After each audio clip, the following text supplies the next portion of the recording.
بسم الله الرحمن الرحیم.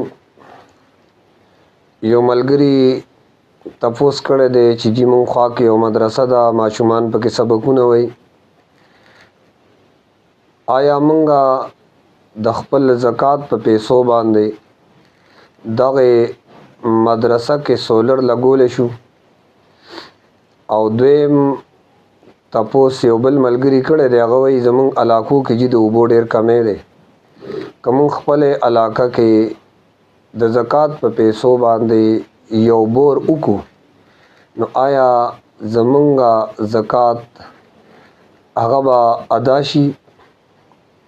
ګوره، د زکات صحیح ادایګۍ دپاره د یو غریب کس هغه کس چې هغه د زکات مستحق وي نو هغه به د زکات د پیسو مالک جوړول ضروری وي.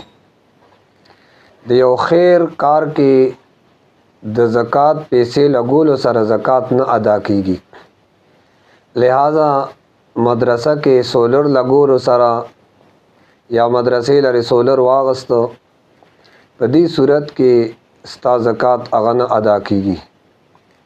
او دغه شان دا دویم سوال چې بور کولو سره هم که ته د خلکو د فایدې دپاره وایي چې یاره راشه خلکو ته د اوبو ضرورت دی، بور به وکم د زکات په پیسو باندې کې، نو ګوره دې سره هم ګورې زکات نه ادا کیږي، ځکه د زکات په پیسو کې تملیک شرط دی او دلته خو تملیک نشته، نو دې وجې نه